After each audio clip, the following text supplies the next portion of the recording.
if I speak, I am in big trouble. Bonjour à tous, bonjour à toutes, très heureux de vous retrouver pour cette nouvelle vidéo, pardon, d'entrée de jeu. J'espère que vous allez bien, moi ça va super en tout cas.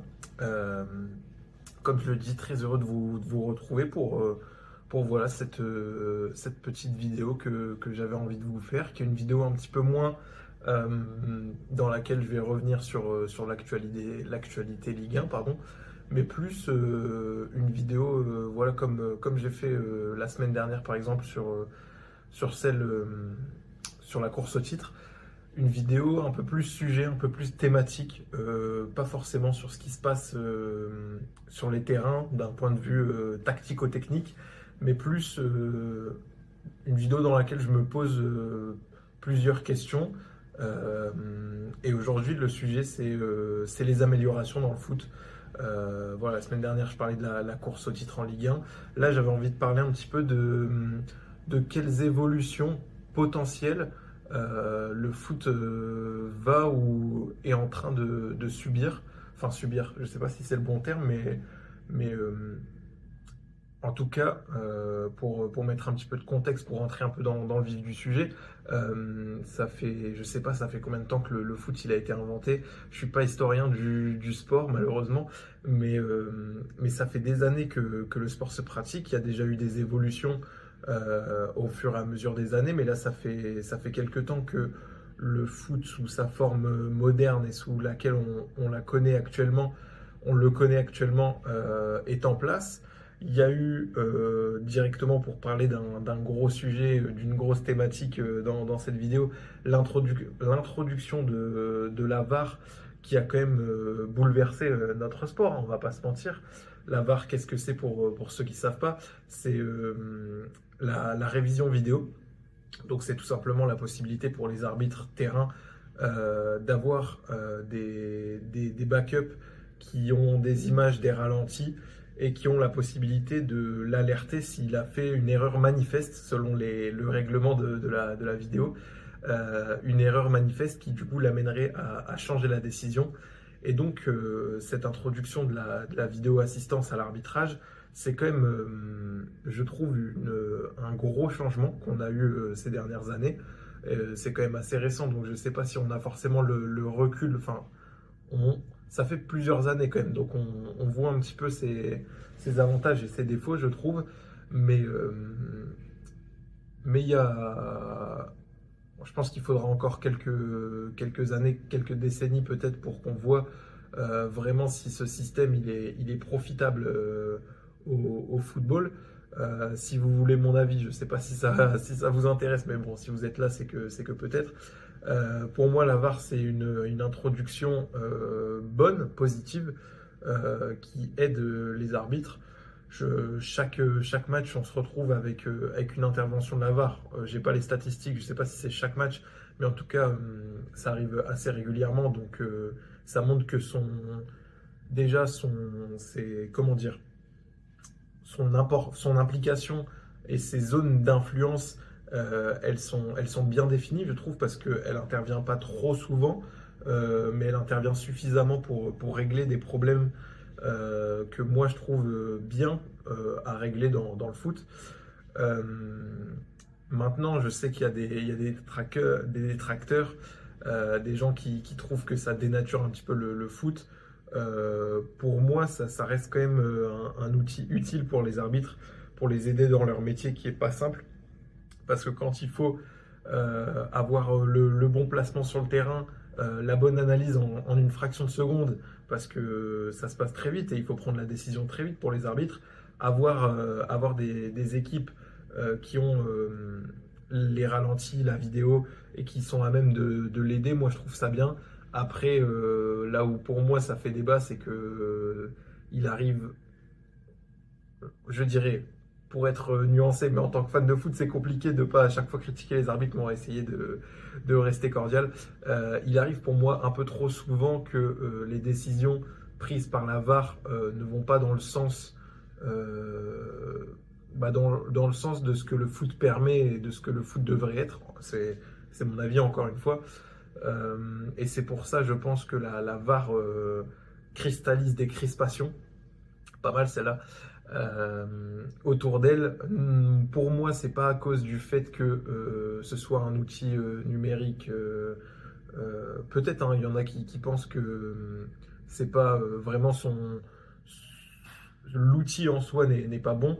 Moi, je pense plutôt que c'est son utilisation qui n'est pas encore perfectionnée. Et c'est pour ça que je pense qu'il faudra plusieurs années pour vraiment pouvoir établir les conséquences. Parce que pour le moment, je trouve qu'on n'a pas encore perfectionné l'outil. Ceci étant dit, je voulais parler de la VAR pour un petit peu introduire le sujet du jour qui est quelles sont les améliorations qu'on va pouvoir voir dans le futur.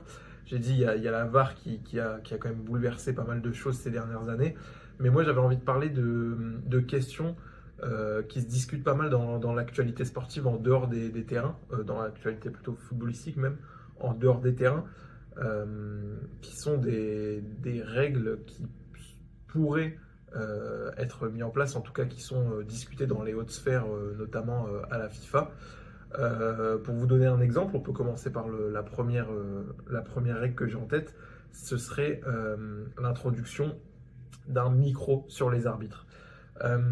Alors c'est déjà fait, c'est déjà pratiqué, ça a été déjà fait en Ligue 1, pardon, et dans d'autres championnats, je crois, mais si je dis pas de bêtises, il n'y a aucun championnat qui l'a totalement démocratisé et qui l'a rendu obligatoire. Alors pourquoi ce serait intéressant selon moi, en fait, je donne pas mon avis, mais cette vidéo elle est là pour un petit peu donner mon avis et pour vous donner un petit peu des changements qui sont discutés. Donc l'introduction du micro, pour moi, ce serait une bonne chose, parce que comme je l'ai dit, il y a quand même pas mal d'opposition entre les fans. C'est pas une opposition, il y a un petit peu un ressenti entre les fans de football et les arbitres. Moi, je pense que c'est pas que dans le foot, hein. Pour suivre aussi assez régulièrement le basket, il y a aussi des problèmes avec les arbitres de basket, donc je pense que c'est pas spécifique au foot, mais on a quand même ce problème-là avec une opposition entre les joueurs, les clubs, les fédérations et les arbitres. Et je trouve que les micros pourraient aider à un petit peu réunir tout le monde. Pourquoi je pense ça? Parce que ça donnerait en fait beaucoup plus de transparence aux arbitres dans un premier temps. Il y a plusieurs aspects. Plus de transparence, pourquoi? Parce que du coup le spectateur aurait, bon ce serait du coup a posteriori, hein, je demande pas que enfin quoique en fait ça pourrait être intéressant, je viens juste d'y penser, mais que le spectateur ait accès aux échanges micro en direct, ça pourrait être vraiment quelque chose d'intéressant, mais en tout cas potentiellement a posteriori, voir pourquoi enfin la teneur des échanges. Et souvent, les arbitres, ils sont, alors souvent, je sais pas, mais ils essayent d'être pédagogues parfois. Et donc, avoir l'échange qui se déroule entre un joueur et l'arbitre, ça peut permettre de comprendre la frustration du joueur. Parfois, il y a des joueurs qui sortent des matchs et qui disent bah, l'arbitre, il m'a mal parlé, il y a des choses qui se font pas et tout ça. Donc, ça permettrait aussi d'avoir des preuves. Et aussi du coup d'avoir cette clarté sur les décisions qui sont prises par l'arbitre et quelles sont leurs justifications. Dans un deuxième temps aussi, ça c'est pas mal pour ce qui est du ressenti que les fans ont envers les arbitres de foot. Ça permettrait de les humaniser aussi.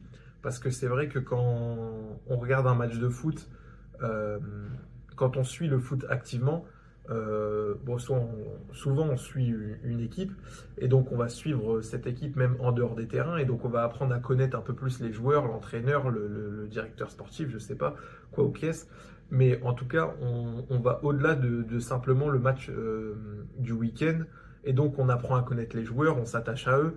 Le problème, je pense, un des problèmes, en tout cas je sais pas si c'est le problème majeur, c'est que alors, moi je demande pas à ce qu'on connaisse les arbitres, leur vie privée, tout ça, moi je m'en fous. Et même leur vie en dehors des terrains, c'est pas ça le sujet. Mais le fait que les seuls moments, en fait, le seul moment où on voit un arbitre, c'est sur un terrain de foot quand il fait son métier.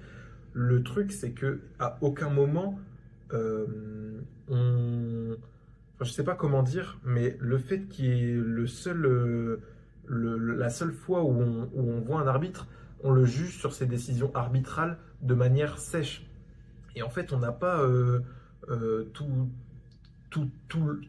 le autour qui est juste réservé aux joueurs. Et peut-être certains me diront, bah, c'est mieux comme ça pour protéger les arbitres, pour protéger leur métier, parce qu'on n'est pas des juges de paix et qu'on n'a pas à juger les arbitres. C'est pas notre rôle en tant que fan. Peut-être je peux l'entendre, mais moi je trouve que ça permettrait de vraiment humaniser. Et quand on a eu des reportages qui ont été faits par Prime Video, je crois que c'est les premiers à introduire des micros sur les arbitres. Moi, je trouvais ça très intéressant, notamment quand certains arbitres ils prenaient une décision terrain et ils expliquaient aux joueurs qui potentiellement venaient les voir avec un petit peu de ressenti. Ils disaient: Ok, je me suis peut-être trompé, mais voilà, c'est ce que j'ai vu, c'est ma décision, c'est comme ça que je le perçois. Ils expliquent.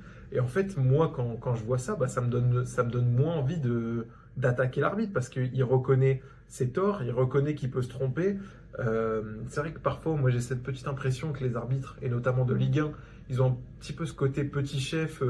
Tu peux pas m'approcher, c'est ma décision. Comme je suis l'arbitre, tu dois le respecter. C'est factuellement vrai, mais t'es pas obligé de le faire ressentir. Donc, c'est là où je trouve que les micros, ils pourraient vachement aider dans le relationnel entre les fans et les arbitres. Après, j'entends encore une fois, je le répète, l'argument du fait que les fans ne sont pas là pour juger les arbitres, c'est pas notre rôle.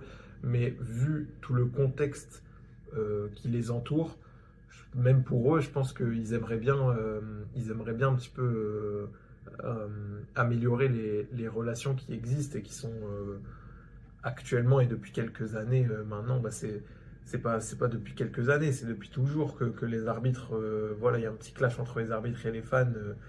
Et je trouve que de plus en plus, là, cette année encore, il y a beaucoup de présidents de clubs qui se plaignent de l'arbitrage en Ligue 1.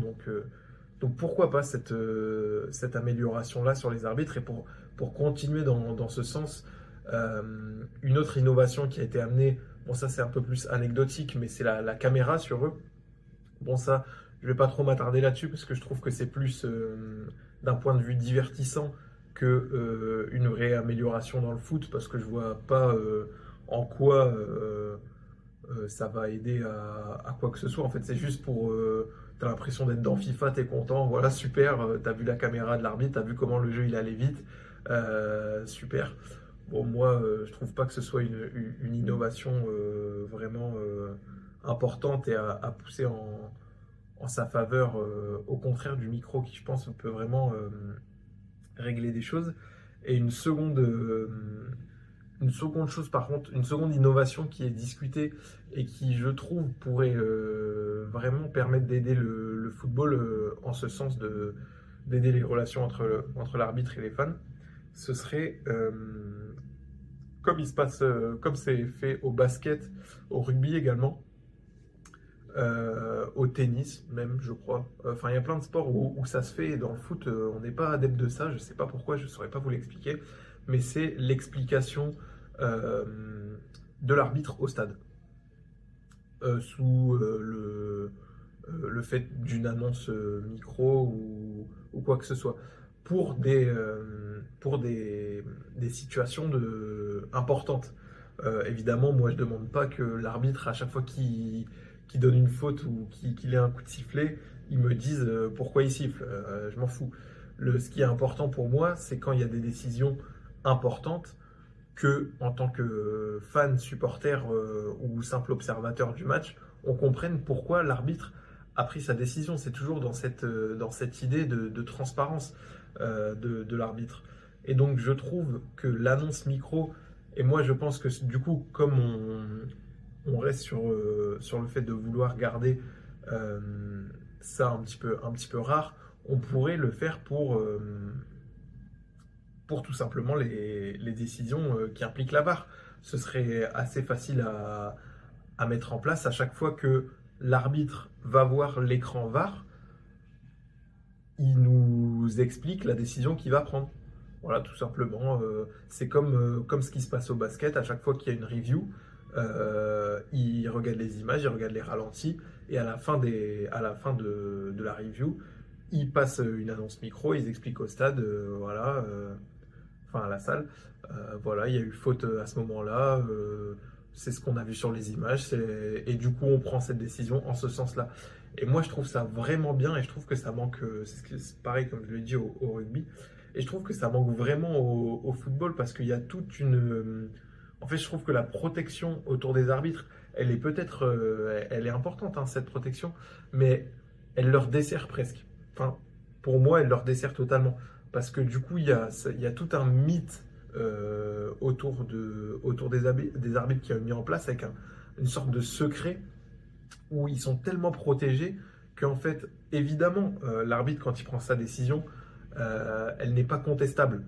Et que le respect à l'arbitre, il doit toujours primer sur tout. Évidemment, moi j'ai grandi dans cette culture footballistique de respect à l'arbitre et tout, je le comprends parfaitement et je suis le premier à le soutenir. Mais en fait, il ne faut pas non plus que ça devienne un clash entre l'arbitre qui se sent supérieur et qui, sous prétexte que sa décision n'est pas contestable, en fait, on n'a plus aucune explication de ce qu'il fait et il prend les décisions comme ça, comme il le veut. Et même quand il se trompe, il a raison, c'est ce qu'on dit. L'arbitre, même quand il se trompe, il a raison. Et oui, mais on aimerait bien l'entendre reconnaître qu'il s'est trompé.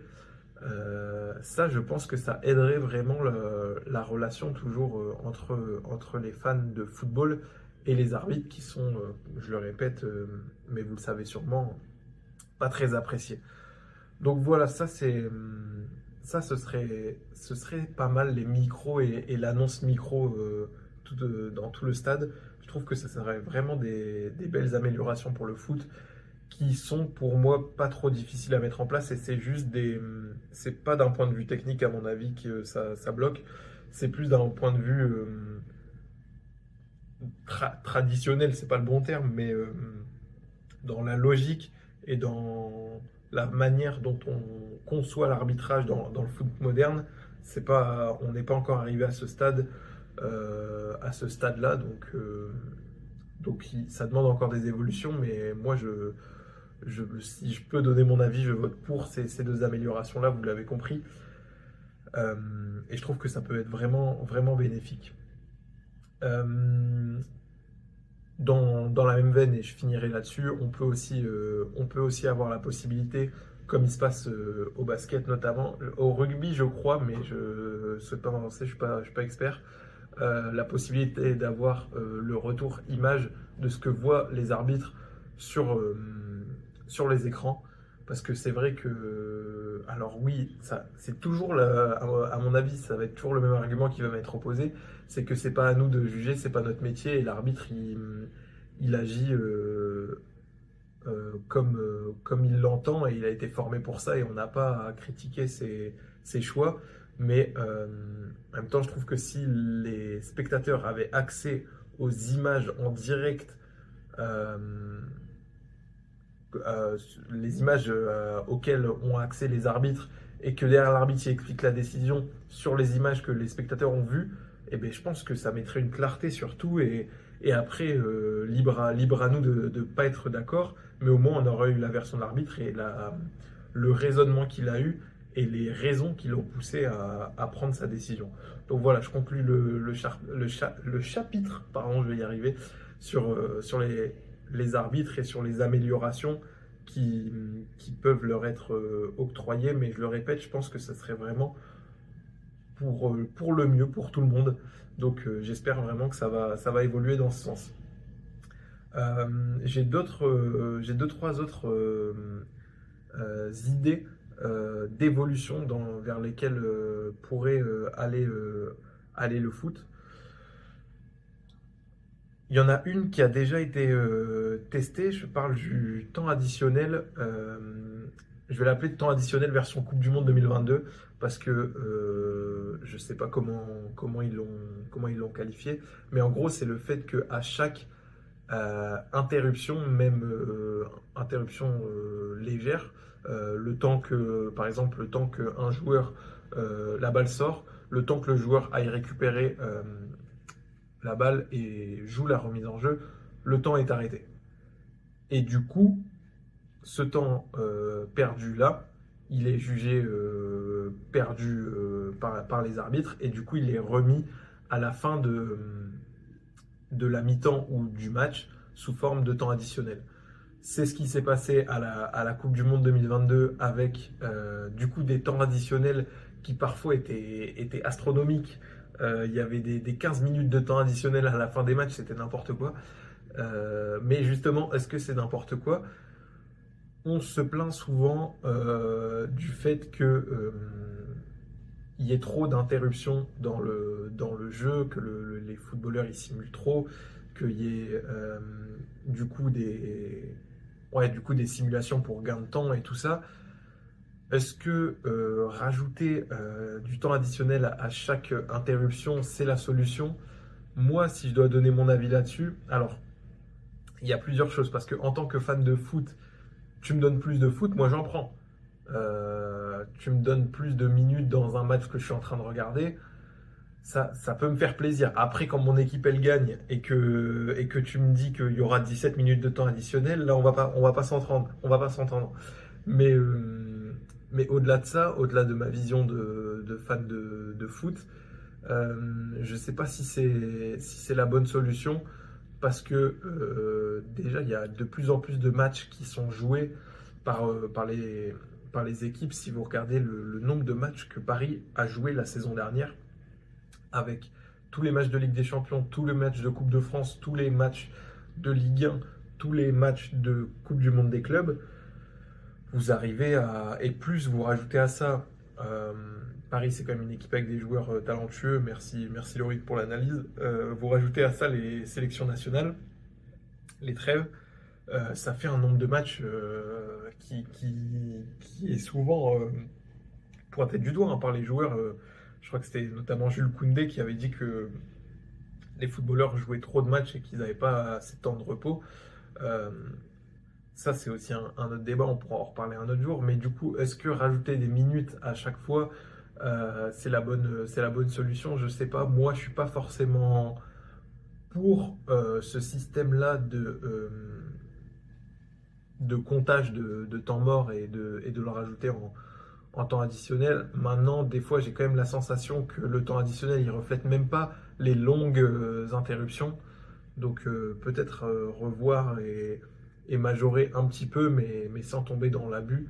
Mais voilà, j'avais envie de parler de ça parce que c'est aussi quelque chose qu'on a vu à la Coupe du Monde 2022 qui nous a tous fait rire. Mais est-ce que mettre ça dans les championnats nationaux à tous les matchs, ce serait vraiment une bonne idée? Moi, j'en doute quand même. Un dernier point que je voulais apporter parce que j'ai vu ça et je me suis dit que ça pouvait être un énorme changement. Et là, pour le coup, d'un point de vue sur le terrain, en fait, d'un point de vue tactico-technique et de comment le football se joue, donc c'est quand même des innovations à ne pas prendre à la légère. C'est je vais pas dire le comptage du hors-jeu parce que on ne compte pas un hors-jeu, hein, mais la manière dont le hors-jeu est sifflé. Est-ce que je me lance dans une explication de comment on siffle un hors-jeu actuellement? Ça va peut-être être un peu compliqué, mais simplement le hors-jeu, c'est quoi? C'est quand un joueur il est derrière toute la défense, et il est derrière le dernier défenseur. On dit qu'il est hors-jeu euh, quand il est derrière le ballon au moment où le ballon part du pied du passeur. Voilà, pour faire simple. Il y a plein de petites spécificités, mais j'espère que tous ceux qui m'écoutent là les connaissent et connaissent la règle du hors-jeu.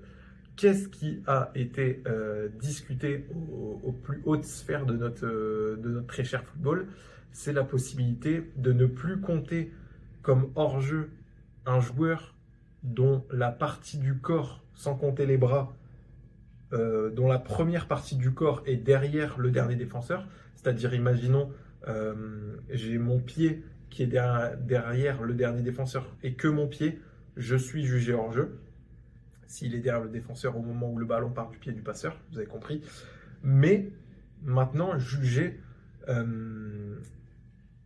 le dernier membre, vous m'avez compris, la dernière partie du corps en jeu comme valide. En fait, pour ce qui est discuté, c'est pour être hors jeu, il faudrait être tout son corps hors jeu. C'est-à-dire que si mon pied, il est devant le défenseur et non derrière, eh ben je suis en jeu, même si tout mon corps est hors jeu. Là où maintenant, c'est même si mon pied, il est derrière le défenseur et tout mon corps devant, je suis hors jeu. J'espère que c'est clair. C'est pas clair, mais vous m'avez compris, si vous suivez un peu le football, vous avez dû voir passer ça.